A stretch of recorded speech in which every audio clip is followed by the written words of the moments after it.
The Internet. The first working computers in the 1950s and 1960s were large mainframe machines.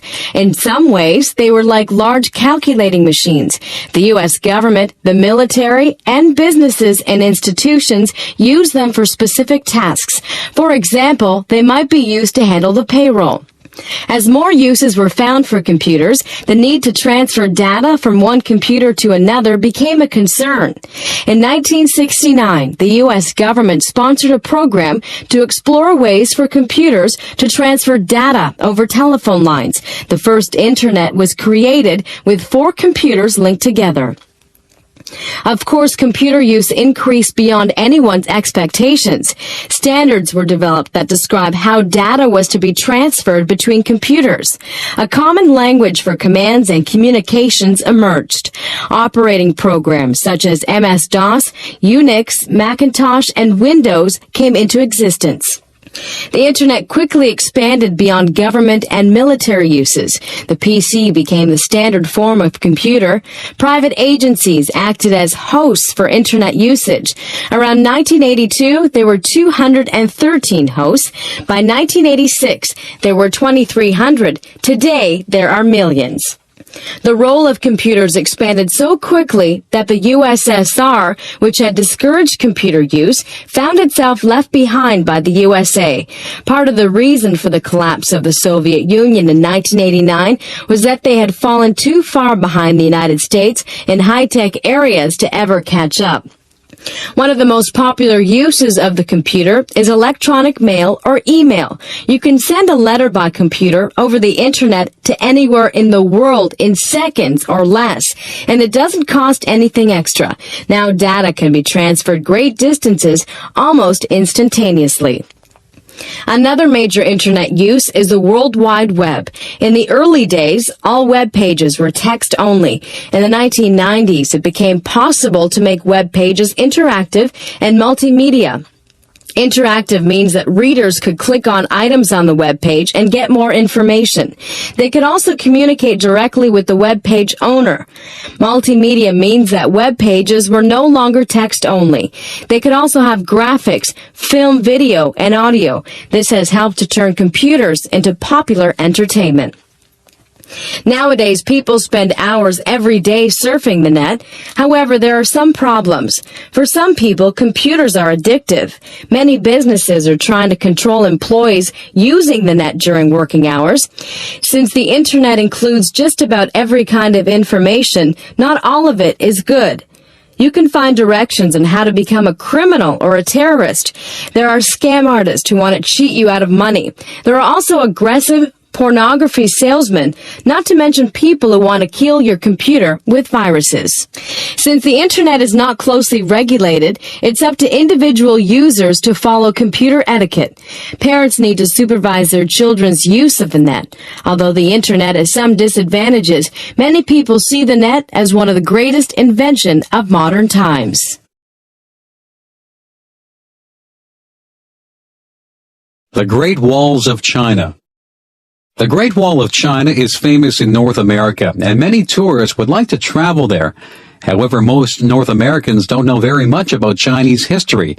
That is changing now, as China is becoming an important subject for study in the West. The settled communities of China were targets for nomadic raids since earliest times. For much of its early history, China was not fully unified. However, Shi Huang, who died in 210 BC, united the whole country. Then he set about defending China from the northern nomads.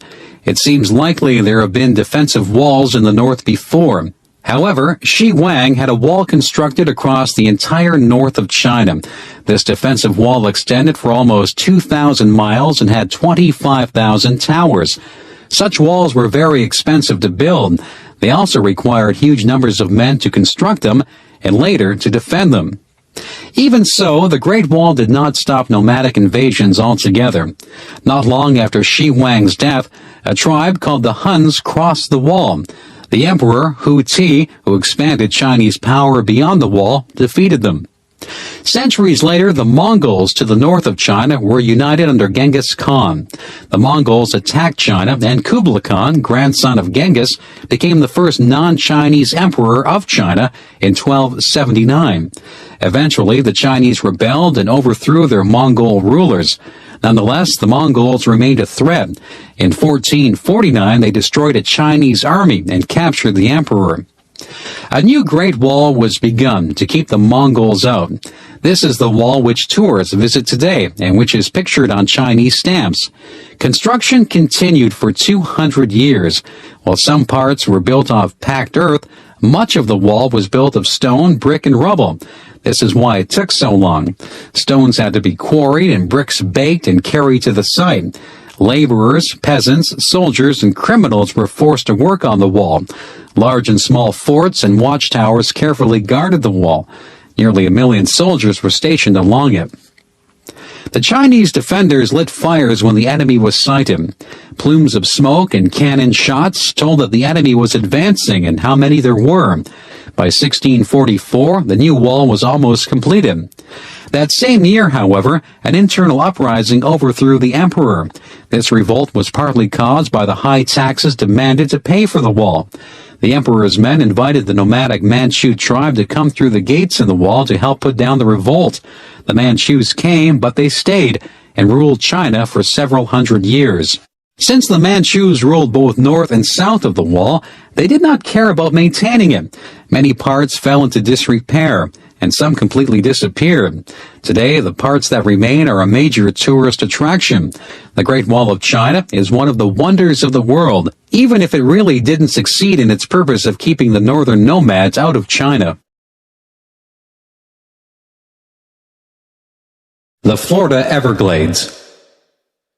Southern Florida stretches south, dividing the Atlantic Ocean from the Gulf of Mexico. Stretching further south is the Florida Keys. These coral islands are the southernmost part of the United States. Since much of southern Florida is close to sea level, it's very swampy. The famous Everglades are wetlands where tall grass and bunches of trees grow. Part of these swamps has been drained for agricultural land. The soil is rich, and market gardening is an important activity. The Everglades that remain are too wet to be used for farming. The Everglades are a river of grass. The deeper water areas stay wet all year, but the shallower pools dry up in the dry season. Some of the water has been drained off for agricultural purposes, making the Everglades drier. Nonetheless, the best way to travel in this region is by airboats. These high boats can go through water and sail over clumps of grass. Besides the wet grasslands, southern Florida has smaller areas of tropical forest. These areas of hardwood trees are called hammocks, and they are rich in animal and plant life. Along much of the coast are mangrove trees, which provide important nesting grounds for wild birds. The Florida Keys stretch 200 miles from Miami southwest. These islands are tropical in climate. Fishing and tourism are important industries. Because of its subtropical nature, the animal and plant life of southern Florida differs from other parts of the United States. Characteristic animals are alligators and crocodiles. Alligators prefer fresh water and usually live inland, while crocodiles live in salt water along the coast. Both animals are considered dangerous. Alligator wrestling is considered a sport for the brave or foolhardy. Probably Florida is the most famous for its birds. At one time, many species were almost extinct. Their long feathers were used on women's hats. Now the law protects them. Florida has at least 6 species of herons, several egrets, wood storks, white ibises, and cormorants. Characteristic Florida birds are the purple gallinule, the aninga, the limpkin, flamingos, and roseate spoonbills. Many of these birds are notable for their size, coloring, and interesting habits.